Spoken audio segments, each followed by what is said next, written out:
The text message arrived at 11:47 on a Saturday morning, 43 minutes before my baby shower was supposed to start, and I want you to understand something about the specific quality of that moment before I tell you what it said. I want you to understand that I was happy. Not performatively happy, not the managed, careful happiness I had learned to carry in public like a credential, but genuinely physically happy in the way that only arrives when you have built something real and are standing inside it on the morning it becomes official. The Magnolia Room at the Whitmore Hotel in Charleston, South Carolina, was the most beautiful space I had ever rented. I had chosen it 4 months earlier, at 27 weeks pregnant, standing in the empty room on a Thursday afternoon with the events coordinator, a woman named Bet, who had the precise and cheerful efficiency of someone who has orchestrated 10,000 occasions of human joy and found it, genuinely, to be her calling.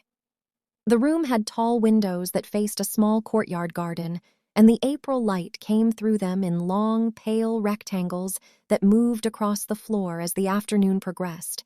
And when Bet turned on the chandelier above the central table, it caught the crystal in a way that made the whole room shimmer faintly. Like something underwater, like something that existed slightly outside the ordinary physics of a Saturday. I had chosen pale yellow tulips and eucalyptus for the centerpieces. Yellow because it felt like a beginning, not the bold, declarative yellow of a finished thing, but the tentative yellow of something just opening, the color of a thought before it becomes a certainty. Eucalyptus because I loved the smell of it, and because I had learned. In the years since I left home for college and then for medical school, and then for a fellowship on the other side of the country, that I was allowed to fill my spaces with things that pleased me specifically, that I did not need to negotiate my preferences down to something that could accommodate everyone. This had taken longer to learn than it should have. I was standing in the bathroom of the Magnolia Room at 11:47, pressing a cold paper towel against the back of my neck because the April heat had crept into the building despite the air conditioning, or possibly because the heat was coming from inside me, from the compressed anticipation that had been building since 6 that morning when I woke up before my alarm and lay in the dark of my bedroom with my hand on my belly, feeling Nola move through the slow, pre-dawn quiet like someone already in the middle of her own thoughts. I had been awake for nearly 6 hours by the time I got to the hotel. I had watched Kezia do my hair sitting on my kitchen floor, the two of us talking quietly about nothing that mattered, her sister's new apartment, a book she'd abandoned halfway through, the particular green of the trees along my street that was only possible in early April, before the heat flattened everything to a uniform summer color. And I had felt, the whole time, this warm and slightly vertiginous sense of approach, like standing at the edge of something enormous and true. My daughter was going to have a name today, in public, in a room full of people who loved me. Her name was going to become real. I had been carrying it privately for 6 weeks. Nola, chosen for reasons that were partly sonic and partly intuitive, and partly a private joke between me and an early ultrasound technician who had said, off-script and warmly, looking at the monitor, "This one has her own agenda already." Nola felt like a name that would suit someone with an agenda. It felt like a name for someone who already knew something you didn't. My phone buzzed. The name on the screen said, Mom. I opened it. "Sweetheart, your father and I aren't going to make it today. Duchess's birthday party is today, and your sister has been planning it for months. You know how hard she works on these things. We didn't want to disappoint her. I'm sure you understand. These are the choices families have to make sometimes. Also, and I say this with love, your sister is a better mother to her dog than you will ever be to your child. She puts her whole heart into caring for something. I hope today teaches you something about that. Have a wonderful shower. We'll see the pictures. I read it once, then again, then a third time. Not because the words were unclear, but because there is a category of communication that requires multiple passes to fully absorb. Not the sharp pain of something sudden, not the clean cut of a surprise, but the slow, settling pressure of a thing that is, in retrospect, entirely consistent with everything that came before it, and therefore should not be surprising, and is somehow, despite that, devastating. Duchess was my sister Candace's golden retriever. She was 3 years old. The birthday party had a theme. I knew this because Candace had been posting about it for 2 weeks on her social media accounts, which I followed at the time out of a combination of familial obligation and the specific compulsion of wanting to know what I was dealing with. The theme was Duchess in Paris. There were custom dog-sized berets. There had been a photo shoot. My daughter, my human daughter, the person I had been growing in my body for 31 weeks, whose heartbeat I had listened to on ultrasound more times than I could count, whose developing cardiovascular anatomy I had examined with the focused attention I brought to all high-stakes imaging, who was going to enter the world in approximately 9 weeks, was going to have her existence acknowledged today, in a room full of yellow tulips and warm light. My sister's golden retriever was going to wear a beret. My parents had chosen the beret. So I set the phone face down on the marble counter. I looked at myself in the mirror with the deliberate attention of a person performing an assessment. My hair was pinned up in soft waves. My dress was pale sage, a wrap that moved with me, that accommodated my belly without diminishing me. My makeup was careful. Foundation, soft blush, a warm brown lip that Priya had called editorial when she saw it on FaceTime the night before, and that I had taken as the high compliment she intended. I looked like a woman who had prepared for this day. I looked like a woman who had, for weeks, been imagining her mother's hands coming up to cover her mouth, the way they did when something moved her.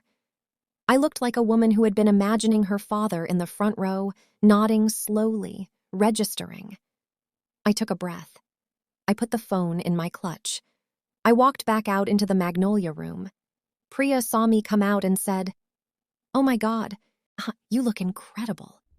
Her voice carried the specific warmth of a person who means it entirely and who also knows, from 15 years of friendship, when you are holding something. "Thank you," I said. "This room looks perfect." It did. It was. I was not going to let a text message that had taken 45 seconds to write take it from me. My name is Marlo Whitfield. I am 34 years old. I am a maternal-fetal medicine specialist, a high-risk obstetrician with a subspecialty in fetal surgery, at Tidewater University Medical Center in Charleston. I am one of 17 physicians in the state of South Carolina with dual certification in maternal-fetal medicine and fetal intervention. I completed my medical degree at the Medical University of South Carolina, my residency at Johns Hopkins, and my fellowship at UCSF. I was recruited back to South Carolina by Dr. Evelyn Marsh, the chair of my department, who flew to San Francisco and took me to a restaurant where the menus had no prices on them, which I remember clearly because I kept searching for the prices out of the deeply ingrained habit of a person who spent years performing financial calculations in her head without pausing, and kept not finding them, and felt the specific disorientation of an environment that had simply decided cost was not the variable being tracked. I grew up 40 miles from Charleston, in a suburb called Carteret Bluff that sits between the interstate and the marsh, in a 4-bedroom colonial house with a swimming pool that my father maintained with the religious attention some men give to worship. The house had a wide front porch and a kitchen that smelled of whatever my mother was cooking. And on Saturday mornings in summer, there was a particular quality of light through the kitchen windows that I still occasionally encounter in dreams, slanted and gold and entirely specific to that house, to those mornings, to the version of my childhood that existed before I was old enough to understand the architecture of what was actually being built around me. I am the older daughter. My sister Candace is 29 and was, at the time of this story, living with my parents in the house in Carteret Bluff, in her childhood bedroom which my mother had redecorated twice in the years since Candace came home following her 2-year design program, once with a floating shelf arrangement Candace had seen on a style blog, and once with a new bed frame Candace had admired in a catalog. My bedroom had not been redecorated. It had been converted at some point during my residency into a home office. I had not been told about this until I came home for a brief visit and opened the door and found a desk. I want to be exact about something, because exactness is the tool I have applied to my own history with the same discipline I bring to everything else. I did not grow up in a home without love. There was love.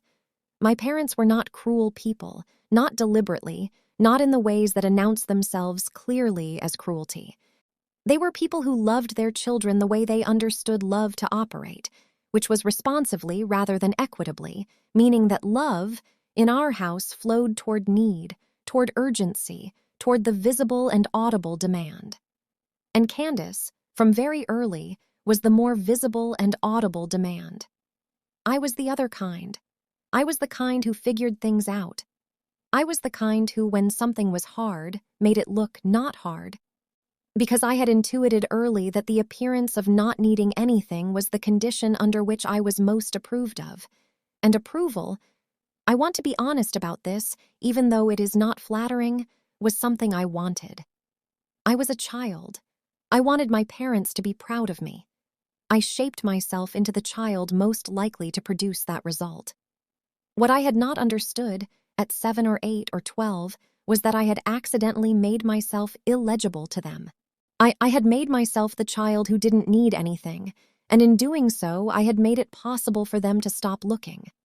Not maliciously, not consciously, but in the way that water finds the easiest path, they flowed toward Candace, who needed them loudly and visibly and continuously, and they trusted me to handle myself, which I did, and which cost me something I am only now, at 34, fully able to name. My parents missed my medical school graduation because Candace had a panic attack the morning of the ceremony. She was 21. The panic attack had begun around 9 in the morning and required a trip to the urgent care clinic, where the attending ruled out a cardiac event, determined it was an acute anxiety episode, and discharged her with instructions to rest and reduce stressors. By noon, she was at home on the couch watching television. My graduation ceremony began at 2. My parents did not come. My father called at 7 that evening while I was at dinner with 3 classmates and Dr. Harlan, my research advisor, who had insisted we celebrate properly and had made a reservation at the kind of restaurant where the service is so seamless it feels like levitation. My father said, "You understand, Marlo. You're the strongest person we know. You don't need us there like she does." I was 26. Well, I was the first person in 3 generations of my family to earn a doctoral degree. I had been awake at that point for 32 consecutive hours following the final trauma rotation of my clinical year. "Of course," I said. "I understand." I put the phone in my jacket pocket and I went back to the table and I ate duck confit and talked about our post-graduation plans and laughed at Dr. Harlan's story about his own graduation ceremony in 1987. During which the dean mispronounced his name so catastrophically that his mother burst out laughing in the audience. I was present at that dinner. I was also somewhere else, in a room slightly adjacent to that one, registering something I would spend the next 8 years slowly processing. My parents missed my fellowship match celebration the following spring. I had been accepted to the UCSF Maternal Fetal Medicine Fellowship, which had a 4.2% acceptance rate that year, which is a way of saying that out of every 100 qualified physicians who applied, fewer than 5 received an offer. I was one of them. I found out at 11 a.m. on a Friday, and I called my parents immediately, the way I had been trained by a lifetime of family habit to call my parents for significant news. My mother answered. She said, "Oh, that's wonderful, honey. Listen, we're in the middle of something right now. Candace is finalizing Duchess's adoption today, and we're all going to the shelter together, and you know how emotional these things get. Can we call you back tonight?" I said yes. They did not call me back that night. They called the following afternoon and said congratulations and asked if UCSF was in the expensive part of San Francisco, which was a way of asking whether I had adequately considered the cost, which was a question that did not account for the stipend, the research funding, or the fact that I had been managing my own finances since I was 22, but which I answered calmly and completely. Duchess was a beautiful dog. I want to say that plainly. I met her several months after the adoption, when I came home for Christmas, and she was genuinely lovely, big and golden and enthusiastic in the way of retrievers, who seem constitutionally incapable of anything less than full-body delight. She greeted me at the door as though I was the person she had been waiting for. I liked her. I held nothing against her. She was a dog. She did not create the accounting system that placed her birthday above my baby shower. She simply, innocently, existed within it. My parents missed my board certification ceremony because of a long-planned family trip to Hilton Head that Candace had organized in early spring. I had told my parents the date of the ceremony in February. The Hilton Head trip dates were confirmed in March, overlapping with the ceremony by 3 days. When I pointed this out, my father said, "We're sorry, Marlo. It's already booked. We'll do a nice dinner when we're back." We did not do a nice dinner. The topic dissolved in the particular way that inconvenient topics dissolve in families that have never built the habit of returning to them. Not through deliberate avoidance, but through the accumulation of days in which no one brought it up until enough days had passed that bringing it up would have required, somehow, an explanation of why you were still thinking about it. As though it were unreasonable, as though the appropriate response to being erased was to stop noticing. I noticed. I always noticed. I simply had no one to tell. The shower was 42 people. I want to give you the room the way it actually was because the room is important. The room was the antidote, the counter-evidence, the proof that I had, over the preceding decade, built something real even in the absence of the infrastructure that should have been there. Priya Anand, my best friend from the first week of medical school, who had organized the entire shower, who had selected the magnolia room, who had coordinated the florist and the caterer and the small details like the personalized menus at each place setting and the custom playlist that was playing softly when I walked in. And that was so specifically calibrated to my taste that I had to ask her when she'd had time to make it. She said, "I've been making it in my head for 2 years. I've just been waiting for the occasion." Kezia Harmon, my best friend since 7th grade, who had driven from Atlanta the previous afternoon with a trunk full of handmade quilts. She had taken up quilting 3 years earlier, and I had gently teased her about it, and she had said with complete equanimity, "You will thank me when you have a baby." And here we were. And a bottle of sparkling cider with a gold bow on it, and a card that I did not read until I was home that evening, and that I have since laminated and keep in the drawer of my nightstand alongside the note from Dr. Marsh. The card said, "I have watched you build your whole life with your own hands, and I have always known you were going to be someone's mother the way you are everything, completely, precisely without asking permission. She is the luckiest." Dr. Evelyn Marsh, my department chair, who had come from her home in Mount Pleasant carrying a canvas tote and a wrapped gift and wearing a blazer over a silk blouse the color of a winter sky, who sat in the 3rd row and observed the room with the focused attention she brought to everything, who later told me she had cried in her car on the way home, which I already knew because Priya had informed me, and which I chose to keep to myself in the manner of someone who has received a gift and wants to hold it quietly for a while before talking about it.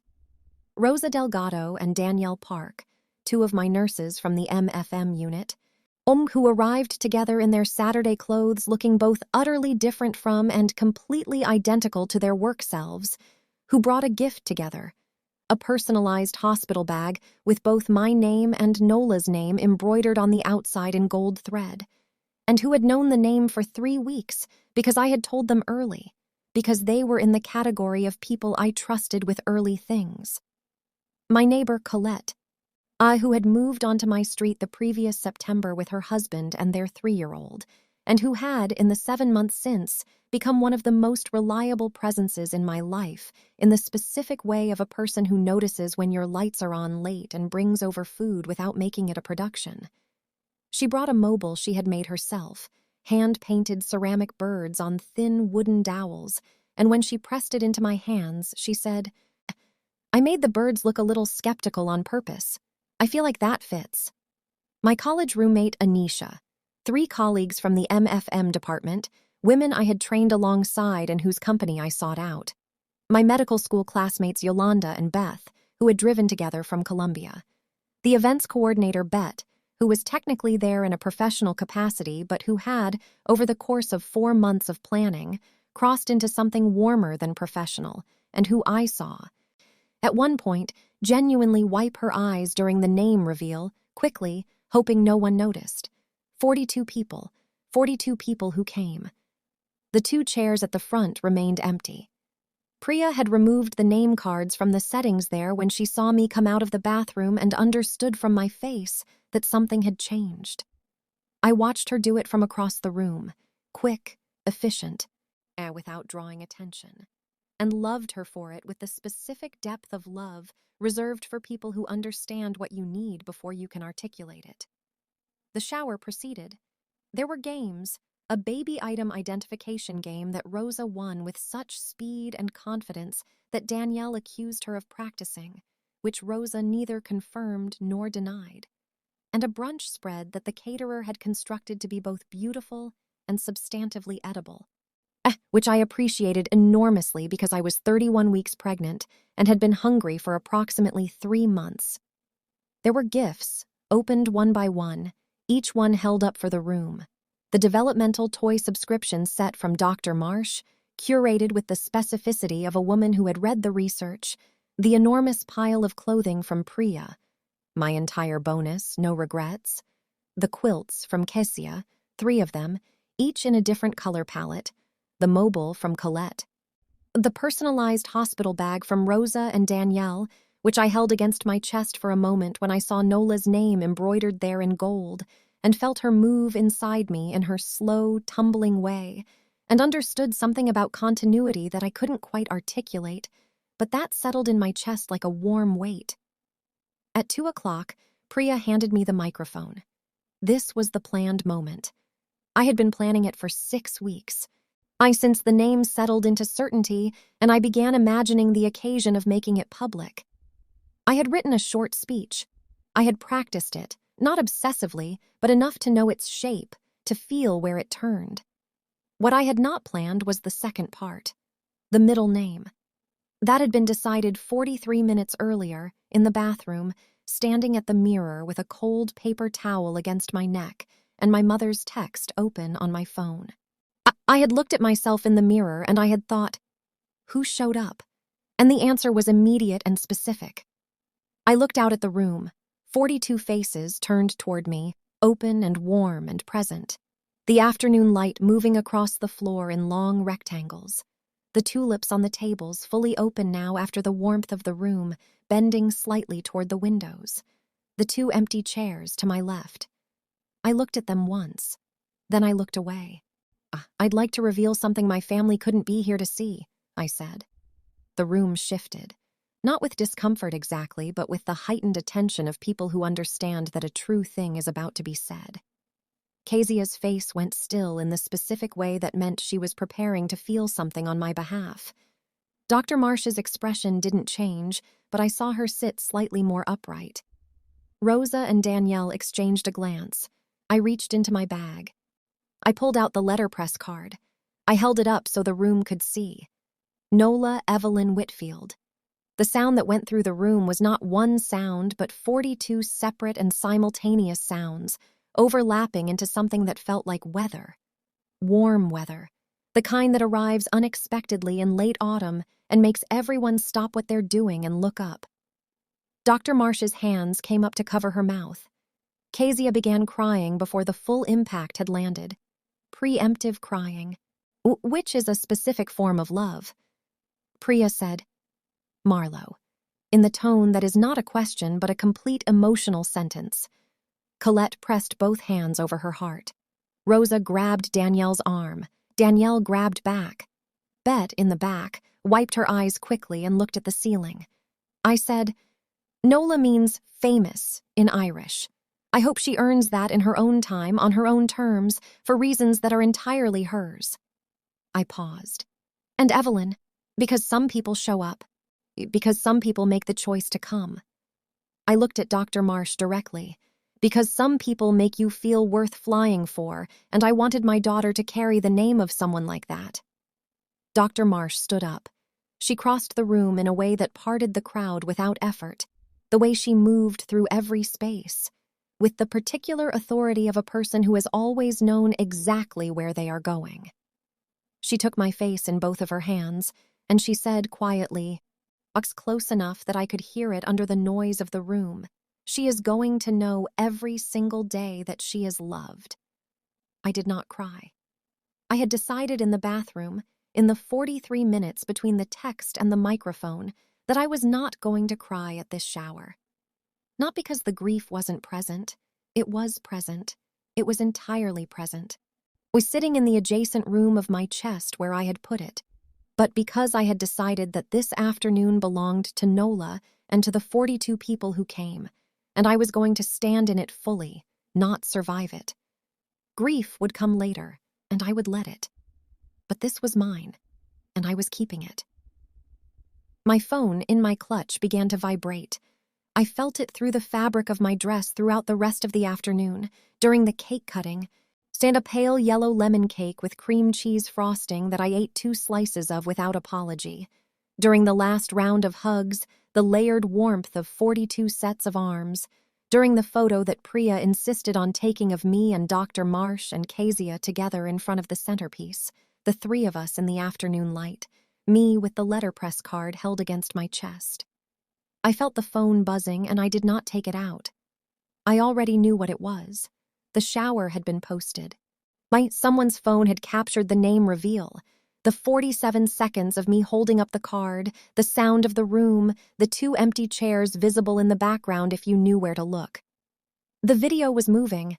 My family, 40 miles away at a golden retriever's birthday party with custom berets and a Paris theme, had seen it. They were calling. I let them call. Kezia drove me home. She had insisted, citing a combination of pregnancy and the specific anxiety she experienced when people she loved made automotive decisions while emotionally activated, which was how she phrased it, emotionally activated, and which made me laugh, which was what she intended. I sat in the passenger seat with the door adjusted back, and I took my phone out of my clutch and I went through what had accumulated in the 3 hours of the shower. I will tell you what I found. 11 missed calls. 4 from my mother, 3 from my father, 2 from my Aunt Patricia, my mother's older sister who I spoke to twice a year at most, 1 from my cousin Drew, who was Patricia's son and who I had maintained a peripheral but warm relationship with since childhood, and 1 from an 843 area code I didn't immediately recognize, which turned out to be my Uncle Garrett, my father's brother, who I had seen perhaps 6 times in the preceding decade, and who had left a voicemail that I played once and then saved before listening to another thing. The voicemail said, "Marlo, this is your Uncle Garrett. I saw the video. I want you to know I'm proud of you." That's all I wanted to say. 11 words. I'm proud of you. That's all I wanted to say. I played it a second time. Then I put the phone back in my clutch and I looked out the window at the highway. At the azaleas in the median that were rioting in pinks and reds the way they do every April in South Carolina, the way they do regardless of what is happening in the cars moving past them, the way they have no capacity to understand that their timing could be better or worse depending on who is watching. The texts, which I went through when I got home and Kezia was in the kitchen making tea with the focused ceremony she applied to that particular task, were more numerous and more varied. My mother had sent 4. My father had sent 3. Candace, who I had not expected to hear from at all, given that it was her dog's birthday and presumably the dog required attention, had sent 2. I will not reproduce all of them. I will tell you the ones that lodged. My mother, first message. "Why would you say that publicly? This is a family matter. You embarrassed your father." My mother, second message, 14 minutes later.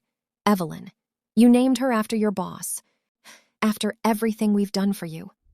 My father, first message, "Call me." My father, second message, "Marlo." "I'm serious. This isn't fair to your mother." My Aunt Patricia, "Oh, honey, I have been watching this family for 30 years. You did the right thing and I am sorry it took any of us this long to say so out loud." My cousin Drew, "Dude, the video. I'm absolutely deceased. Also, congratulations on Nola. She is going to be incredible." Candace, first message, "I can't believe you made my dog's birthday about yourself." Candace, second message, an hour later, "You always make everything about you, ever since we were kids. I hope your daughter gets a better version of you than we did." I read the last one 3 times with the particular attention I give to complex imaging, turning it, examining its internal logic, looking for where it was consistent and where it broke. The thing about Candace's message was that she meant it. This was not performance. This was not calculated cruelty. This was a person speaking from the center of a story she had been told about herself and about me. A story in which I was the cold, self-sufficient, perpetually absent one, the one who made things difficult by succeeding in ways that no one knew how to metabolize, who had left and built something elsewhere and kept expecting the family to care about it when they had always had plenty to care about right there at home. In Candace's story, I was not the protagonist. I was the complication. I was the one who showed up periodically and expected applause for existing. I understood this. I did not excuse it, but I understood it. She was also, in her way, a product of what my parents had built. She had been given everything I hadn't, and it had not made her generous. It had made her entitled to a generosity she had never been required to extend, though had never been taught to recognize as a practice rather than a condition. She loved Duchess genuinely and completely. She had poured into that dog the specific quality of uncomplicated care that our family had never quite managed toward each other. I did not hold that against her either. I understood it too well. Kezia came in with 2 mugs and set one in front of me and looked at my face and said, on a scale of 1 to 10, a 1 being, I've processed this thoroughly, and 10 being, I need to cry and then sleep for 14 hours. I thought about it. 6, I said. Maybe 7. Do you want to talk about it? I want to tell you one thing, and then I want to not talk about it for tonight. Okay, I said. Candace's message says I made her dog's birthday about myself. Kezia was quiet for 4 full seconds. Then she said, by having your baby shower. Apparently, another 3 seconds. Then, on the same day as the dog's birthday. The same day the dog's birthday was scheduled, yes. The dog's birthday that was scheduled after your shower. The dog's birthday that was not communicated to me as a factor when I booked the venue 4 months ago. Correct. Kezia said a word I will not transcribe, but which expressed, I felt, the essential truth of the situation. I drank my tea. We sat together in my living room, with the lamp on and the evening coming through the windows. And after a while, Kezia asked me to tell her something good from the shower, and I told her about Betta, the events coordinator, crying quietly in the back row, and Kezia laughed. And then I laughed too, and it was genuine, and it was the last genuinely light moment of that evening before I took myself to bed and lay in the dark with my hand on my belly, feeling Nola's slow tumble, and let some of what I had been holding all day move through me and out. I did not make any calls. I did not send any responses. I let the night be what it was. I need to tell you about Dr. Evelyn Marsh with more precision than I have so far, because she is not peripheral to this story. She is, in many ways, its axis. I met her for the first time at a restaurant in San Francisco's Hayes Valley neighborhood on a Thursday evening in October when I was 3 months from completing my fellowship and carefully maintaining the posture of someone who was not, in fact, slightly overwhelmed by the process of trying to determine what her life was going to look like. The posture had been under construction for approximately 26 years by that point, and was, I will say without false modesty, quite convincing. I had been performing competent composure for so long that it had become structural, not a mask, but load-bearing. She arrived 12 minutes late and apologized without excess. Traffic. I should have left earlier. Hi, let's order. And within 20 minutes of conversation, I understood 2 things. That she was one of the most intellectually precise people I had ever spoken with, and that she could see through the posture. Not aggressively, not with the particular invasiveness of someone who makes a project of seeing through people, but with the calm accuracy of a person who has seen enough to know what genuine engagement looks like versus the performance of it, and who was not interested in the performance. Over the second course, she said, I've read everything you've published. I've spoken to your program director and 3 attendings. They all describe you in the same 2 phrases, which is technically noteworthy because it suggests remarkable consistency of impression. They say you are technically brilliant and emotionally reserved, and they say you need an environment where the second quality isn't held against you. I said, "That's a very specific thing to have said." She said, "I asked specific questions. Tell me what you want to build." I talked for 11 minutes without stopping, which was unusual for me. I told her about the research I wanted to do on intervention timing in complex congenital heart disease. I told her about the patient population I felt most drawn to, high-risk pregnancies in communities with limited access to subspecialty care. I told her about the clinical academic balance I was trying to construct. I told her things I had not told anyone else in that particular configuration, and at the end of it, she looked at me with the expression of someone verifying that a measurement is correct and said, "Good. That is exactly what we're building. That is precisely why I'm here." The offer came 3 days later. It included lab space, a protected research day per week, a compensation package I read 3 times to verify it was real, and a clause she had inserted, which she called, "Eat with characteristic directness, the Marsh Clause," stipulating that any department decision affecting my subspecialty program required my input prior to finalization. I had never received a contract that acknowledged my expertise before I had arrived to demonstrate it. I accepted in 22 hours. In the 3 years since, she had become the most reliable presence in my professional life, and with time, in something wider than that. She did not overstep. She did not perform mentorship or make it a feature of our relationship.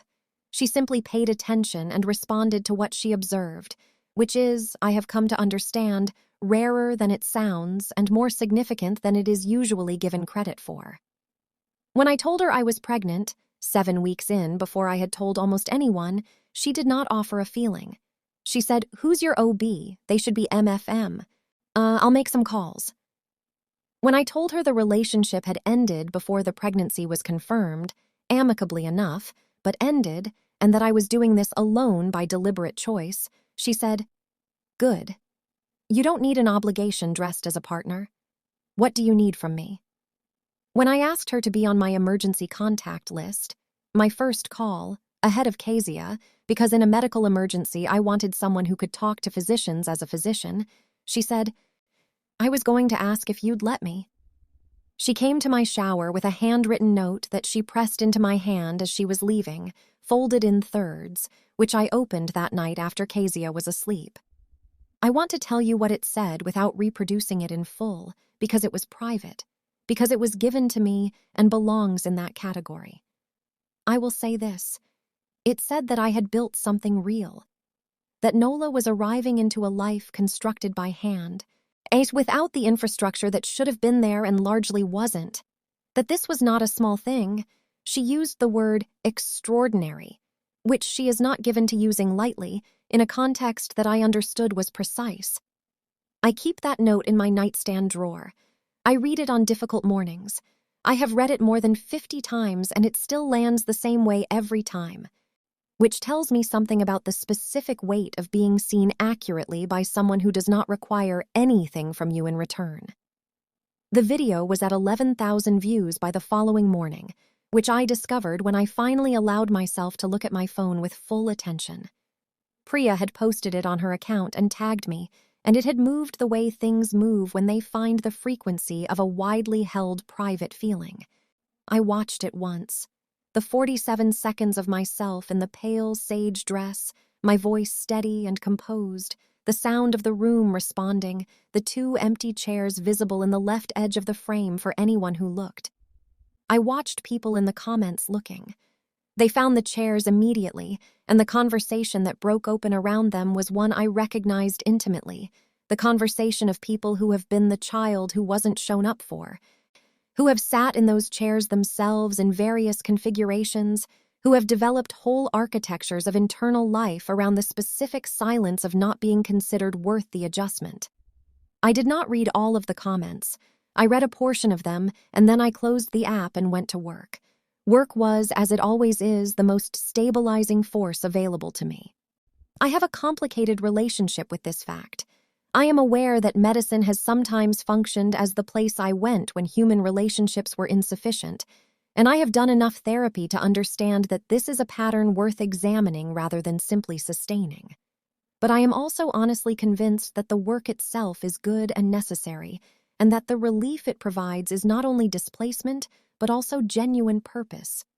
And I have decided to hold both of those things simultaneously rather than collapse the complication into a simpler story.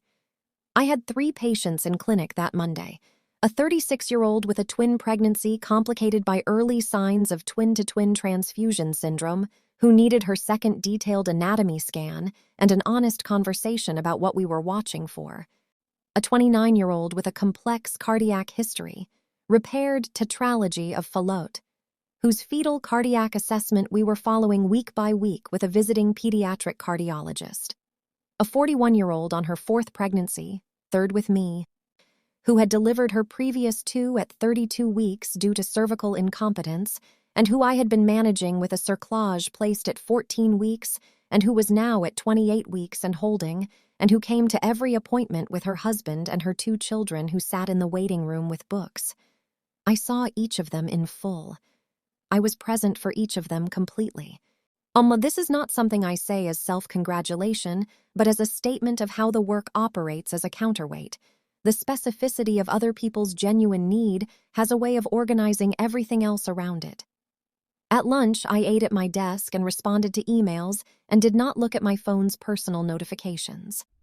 At 4:30, Dr. Marsh knocked on my open office door and came in and sat down without being invited, which was her prerogative and which I had long since stopped experiencing as intrusive. She said, "The video is at 37,000 views." I said, "I know." She said, "How are you doing?" I said, "I am managing." She said, "I know that. Tell me something true." This was a specific phrase she used, "Tell me something true," which she had used with me perhaps a dozen times over our 3 years. I'd always in moments when she had correctly identified that I was performing management rather than actually feeling it. The phrase was, in its way, a gift. It was permission to put the performance down temporarily without having to announce the performance's existence. I said, "I'm angrier than I thought I would be. I believed I had processed this family sufficiently. It turns out I had processed the idea of them. Feeling it in real time was a different room entirely." She nodded. I said, "And I meant the name. I want you to know I meant it as exactly what it was." She was quiet for a moment. Then she said, "I cried in my car on the way home." "I know," I said.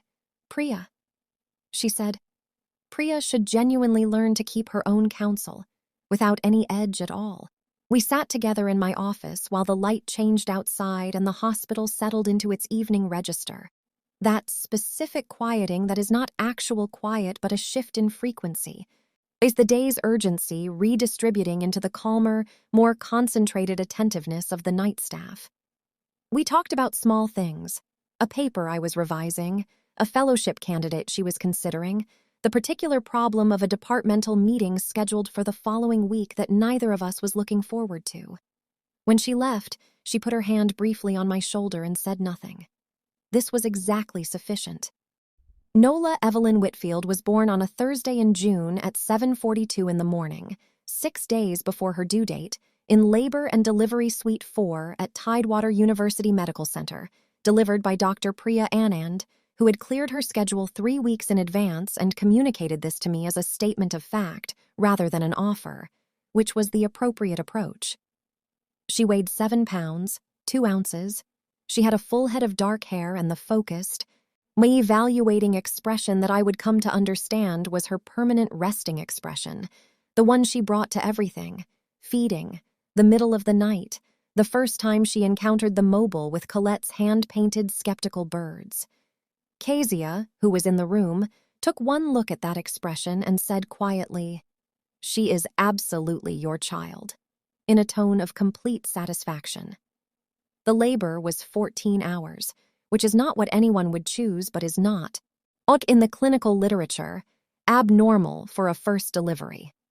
I had opinions, as a physician, about every stage of my own labor, which Priya said afterward was the most exhausting co-patient I have ever worked with.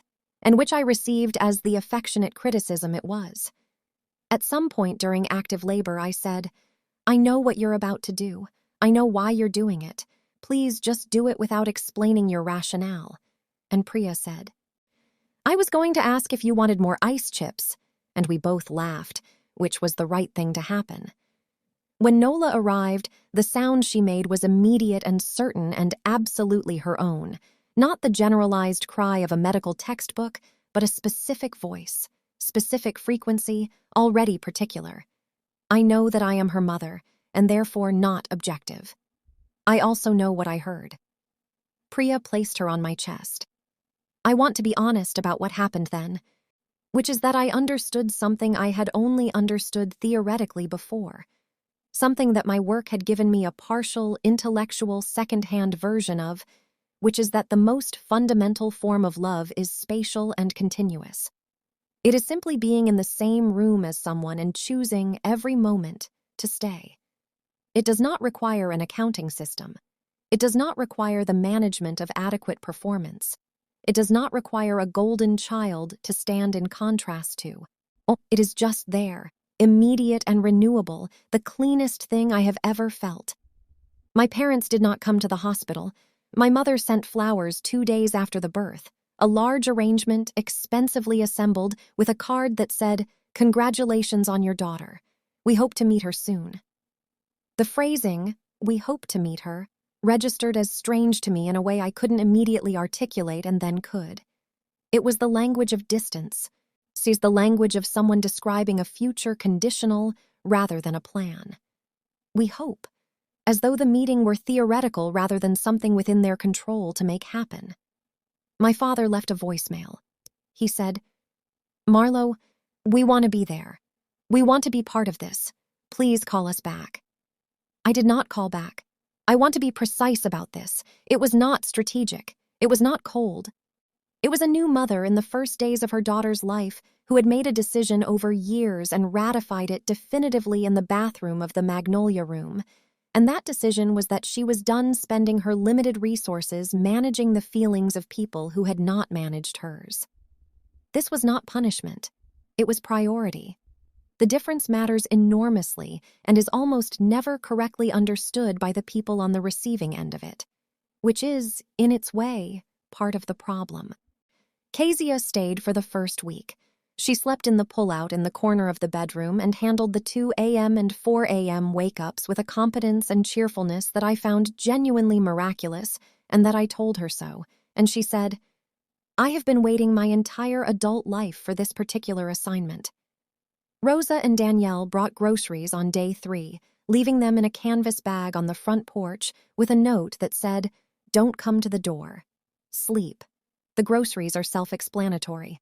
My neighbor Colette arrived on day 5 with a meal she left on the front step and a text that said, "I've been there. No need to be social. The food is just food." Dr. Marsh came on day 7, bringing takeout from my favorite restaurant, and we sat together on my back porch in the June evening while Nola slept in the bassinet just inside the open door, and she told me a story about her own daughter's birth that I had never heard before. A story that was funny and difficult in equal measure, and that she told with the specific unself-consciousness of someone who has integrated their hardest experiences rather than archived them. This was my family. This assembled, chosen, deliberate thing. People who came, who left groceries, who sat on porches, who drove from Atlanta with quilts, who cleared their schedules 3 weeks out and said, "I'm delivering her." End of conversation. I had been building it for 10 years without fully understanding that was what I was doing. At 3 months postpartum, I returned to work. The MFM Center of Excellence designation had been finalized during my leave, a process Dr. Marsh had managed largely without my direct involvement, but with meticulous attention to ensuring my name was correctly and centrally placed on all documentation. I learned this when I came back and found the framed designation certificate already hanging in the department conference room, my name in the list of founding physicians, 3rd from the top. On my first day back, Dr. Marsh sent a department-wide email that said, "Dr. Whitfield returns today from maternity leave. I want to take this opportunity to note that the Tidewater MFM Center of Excellence, the designation we received last month that represents 3 years of concentrated effort, would not exist in its current form without Dr. Whitfield's foundational research and clinical leadership. Please join me in welcoming her back. The responses that came back over the following hour represented, in aggregate, more formal acknowledgement of my work than I had received in the preceding 3 years. I read each one. I responded to each one. It took me 45 minutes and was, in its way, one of the better ways I have spent 45 minutes. My phone, which I had set to forward personal calls to voicemail during clinic hours, showed 3 missed calls from my mother and 1 from my father over the course of that first week back. I listened to the voicemails in the evenings and did not return them. My mother's were variations on a theme. She wanted to meet Nola, she wanted to reconcile, she didn't understand why I was doing this, she was hurt. My father's single voicemail said, with the particular strained patience of a man who does not typically acknowledge being in the wrong, "Marlo, we know we missed the shower. We're sorry about that. But punishing us by keeping our granddaughter from us isn't right, and you know that." The framing, punishing us by keeping, was illuminating. The possibility that I was not punishing them, but simply establishing the conditions under which I would maintain my own well-being, was not available within the framework he was using. In his accounting, my withdrawal was aggression. My protection of my time and my daughter was a weapon. This is the specific distortion of families that have no experience with the person they designated as strong finally deciding to stop. I noted it. I filed it in the careful internal archive I had been maintaining for years. I made no response. The video by then was past 1 million views. I had stopped checking the count directly but could track it obliquely through the continued incoming messages. The steady stream of people who had seen a 47-second clip of a woman in a pale sage dress holding up a letterpress card and had recognized something in it that they needed to name. I read as many of the messages as I could manage. I responded to a portion, not with the generic warmth of a person performing relatability, but with specific responses to specific things. A woman in Michigan who described sitting alone at her own college graduation with her parents' empty seats beside her. A man in Oregon who had named his daughter after his coach, the only adult who had ever attended his school events. A teenager in Florida, too young for this to be their history yet and already carrying it, whose message was careful and precise in the way that very young people are precise when they are trying to articulate something enormous for the first time. To the teenager I wrote, "You are not imagining it. You are not too sensitive. You are not the problem. Keep the record accurate and build toward the people who come." I don't know if that was the right thing to say. I tried to say something true. When Nola was 5 months old, my cousin Drew called me. I picked up because Drew was always someone I picked up for. He had been, since childhood, the person in the extended family with the most accurate internal compass, the one who could see the family's operating logic from an angle slightly outside of it, possibly because his mother Patricia had always been slightly outside of it herself. He said, "I want you to know what's happening on the ground, if you want to know. You don't have to want to know." I said, "Tell me." He said that my parents were, in his description, circling. That my mother had been speaking to various family members about the situation, framing it as Marlo shutting them out unfairly, using the language of a grandchild withheld, which was gaining some traction with the older relatives who had not seen the shower video or had seen it without context. That my father had said to Drew's father, to Uncle Garrett, that he was thinking about doing something formal, which Drew understood to mean legal, and which made Garrett say something to his brother that Drew declined to fully repeat, but summarized as apparently fairly direct.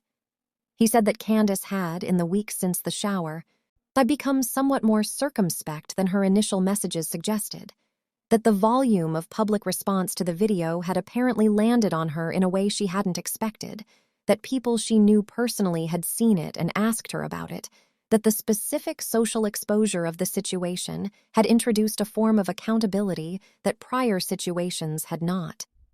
He said finally, My mom wants you to know that if you ever need her to say out loud, to anyone, in any setting, what she has watched happen in this family for 30 years, she will.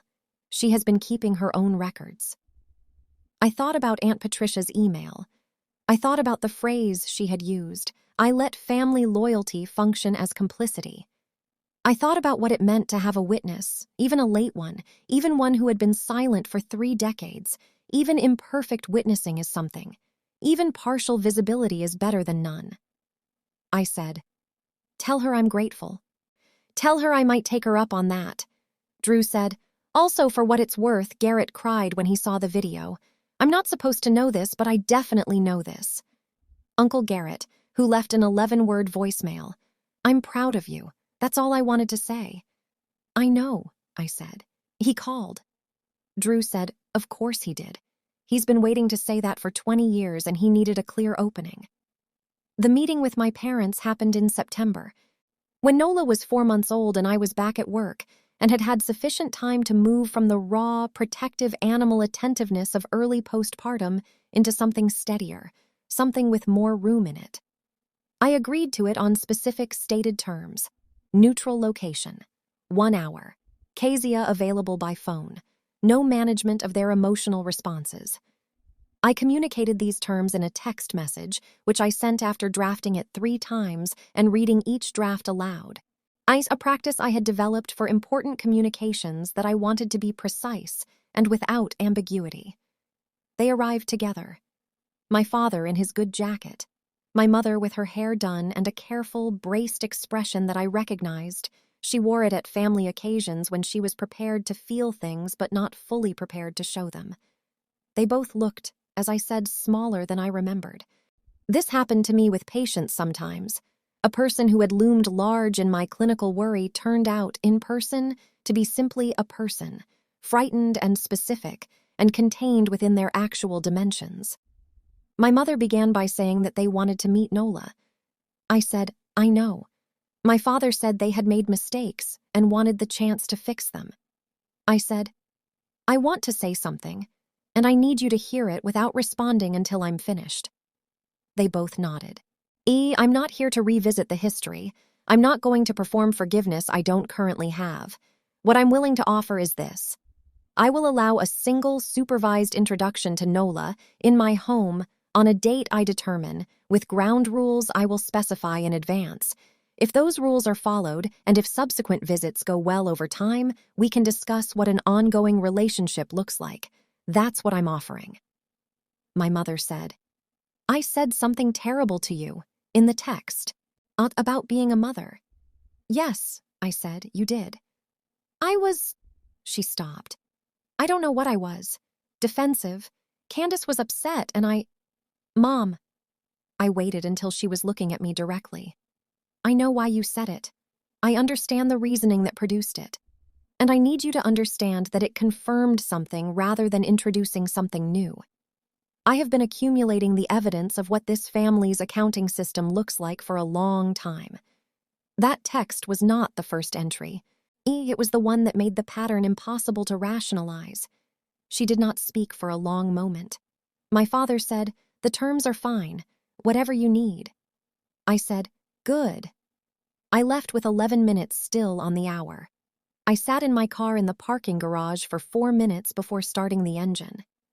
Not because I was upset, exactly, but because I had learned not to rush out of significant moments, to let them complete rather than immediately moving to the next thing, which was a habit I had spent years trying to break. I called Kezia. I said, "I told 2 people the truth about what they did and what I'm willing to offer going forward." She said, "How do you feel?" I looked at the parking garage wall in front of me, its specific gray concreteness. "Like I built a boundary that's going to need consistent maintenance," I said. "Like I don't know what they're going to do with it. Like I'm okay with not knowing." She said, "That is substantial growth for a Tuesday afternoon." I laughed. I started the car. The visit happened on a Saturday in October. Nola was wearing the soft yellow onesie that Rosa had brought as a separate gift from the hospital bag, the one that said nothing on it, just a warm yellow that matched almost exactly the color of the tulips at the shower, which I did not point out to anyone but which I noticed. My parents sat on my sofa. I sat in the chair across from them. Nola was in my arms for the first 10 minutes, and then my mother reached out her hands with a question in her expression, and I transferred Nola to her. My mother held my daughter with the specific tenderness of a person who is also holding a reckoning. The tenderness was genuine. I want to say that clearly. It was entirely genuine, and it existed simultaneously with what I could see in her face, which was the specific grief of a person confronting, through a baby, the full accounting of what they had not shown up for. Nola looked at her grandmother with the focused, evaluating expression she brought to everything. She did not cry. She seemed, in her 4-month way, to be conducting an assessment. My father sat with his hands on his knees. He looked at Nola the way I had imagined him looking at her in my pre-shower daydream, with the slow nod of someone registering something real. He looked at her without the performance of approval or the careful management of what he was supposed to feel. He just looked at her. And what was on his face was the clearest thing I had ever seen on his face, which was uncomplicated love for a person who had not yet had the opportunity to disappoint him, who had not yet triggered any of the calcified patterns of his family's accounting, who was simply, completely, herself. I watched him with her and I thought, she will never wonder if she is worth the drive. I thought, she will never earn love in my house. She will simply have it from the day she is born, for no reason except that she exists. I thought, I know what I'm giving her because I know what I didn't have, and I know what I didn't have because I kept the record. The visit lasted 2 hours. The rules held. My mother held Nola for most of it, and my father held her for a portion, and they both talked to her in the particular register people use with babies. A softened, rounded version of their ordinary voices that carries something old and instinctive, and Nola watched them both with her appraising expression, and at one point made a sound that my mother received as a smile, which it may have been. At 4 months, the data on intentional smiling is variable, but which made my mother's face do something I will simply describe as open. When they left, my father said at the door, "Thank you, Marlo." I said, "I'll be in touch about the next visit." He nodded. He started toward the car and then turned back. "She has your eyes," he said, "the way they look at things." I said, "I know." He nodded again and got in the car. Candace and I have not spoken since the shower. This is not a finalized state. I hold it as a current state, subject to revision, dependent on whether she develops the particular capacity for accountability that a real conversation between us would require. I think about her occasionally. I think about the text message saying I had made her dog's birthday about myself. I think about how fully she meant it, and what that fullness reveals about the story she was given and the one she constructed from it. I do not hate my sister. This is not a performance of generosity. It is the honest position of a person who understands, having examined it carefully and in good faith, that Candace is also a product of something she didn't choose, something given to her that she never examined because she was never required to, and because the examination would have cost her the foundation of her self-image. I have more latitude than she does in this particular respect. I was not the favorite. I had more practice at looking directly at uncomfortable things. I hope she gets there. I am not waiting for her to. Those are not contradictions. When Nola was 7 months old, the video passed 3 million views. I had stopped tracking it directly. I knew because a journalist from a parenting publication reached out to request an interview, which I declined.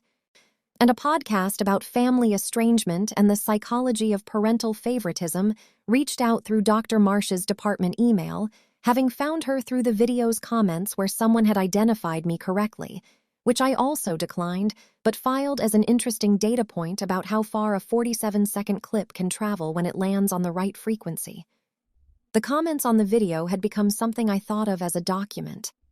Not my document. I hadn't made it.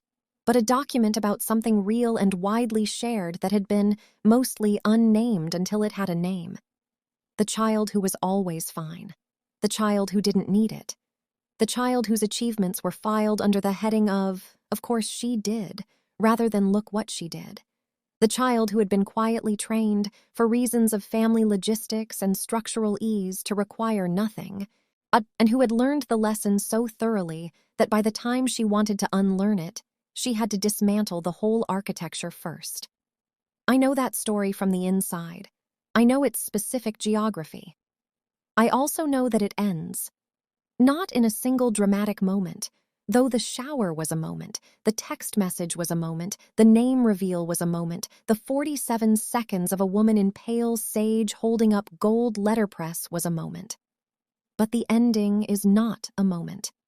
The ending is a practice, a daily, renewable decision to be witnessed by the people who want to witness you, to accept the love that is actually being offered, to stop performing the audition for an audience that has already left the theater.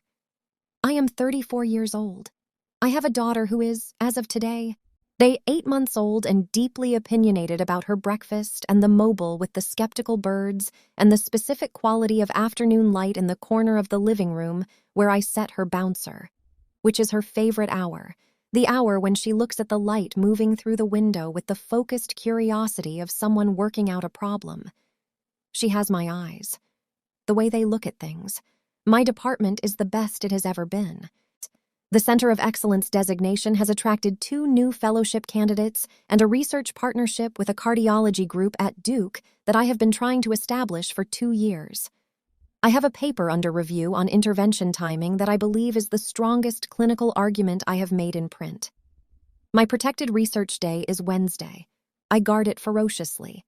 I have dinner with Kezia every time she comes to Charleston, which is more often now than it was before NOLA, because Kezia has decided, unilaterally and without discussion, that she is Nola's aunt, and aunts visit.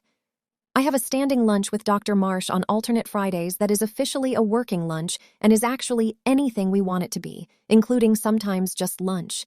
I have Rosa and Danielle and Colette and Priya and Anisha and Drew, who calls me every month or 6 weeks and gives me an accurate family report without editorializing, and Uncle Garrett, who sends Nola a card on the 1st of every month. Not birthday cards, just cards. Because he started the month she was born and apparently decided to simply continue, and each card says something brief and specific. The last one reading only, "I hope she knows she is seen. Tell her from me. I will tell her.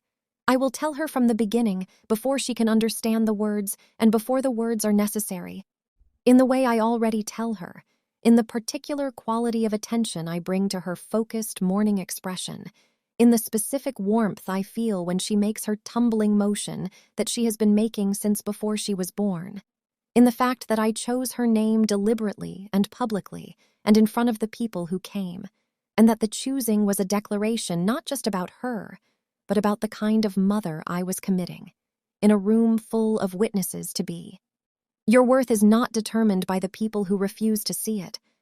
I have said this in various forms to various people over the preceding months, in the messages I answered, in the conversations I had. I believe it. It took me until 34 to believe it with the stability of something that doesn't require reinforcement, the kind of belief that sits in the structure rather than needing to be held up. What I also believe, what I have arrived at through the specific education of building a life outside the one that was handed to me and then watching what happened when it became undeniable, is this. The people who refused to see you are not the whole story.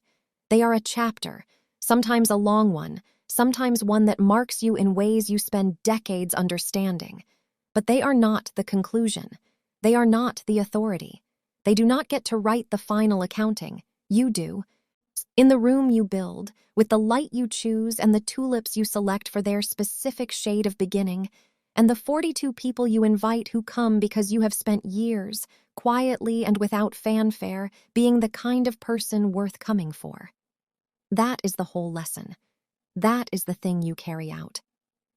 Nola is asleep down the hall, her hands curled beside her head in their small, perfect fists, her focused face gone open in the way it goes only in sleep. The assessment suspended for the night. The mobile turns slowly above her crib, Colette's hand-painted skeptical birds completing their long circles in the dark. Her name is Nola Evelyn, and she is everything I built toward, and she is everything I will keep building, and she will grow up knowing, not hoping, not performing, not earning, knowing that she is the person I showed up for. Every day. Without condition. From the very first moment in Suite 4, when they placed her on my chest and I understood finally what it feels like to love someone so completely that the accounting system simply ceases to exist. She will have that. She will always have that. I made sure of it in a bathroom, 43 minutes before a shower, standing in a pale sage dress with a cold paper towel pressed to the back of my neck, reading a text that clarified everything. I am, in the end, grateful for the clarity. I am not grateful for what produced it. But I am grateful, specifically, measurably with my whole chest, for what I built in the space it opened.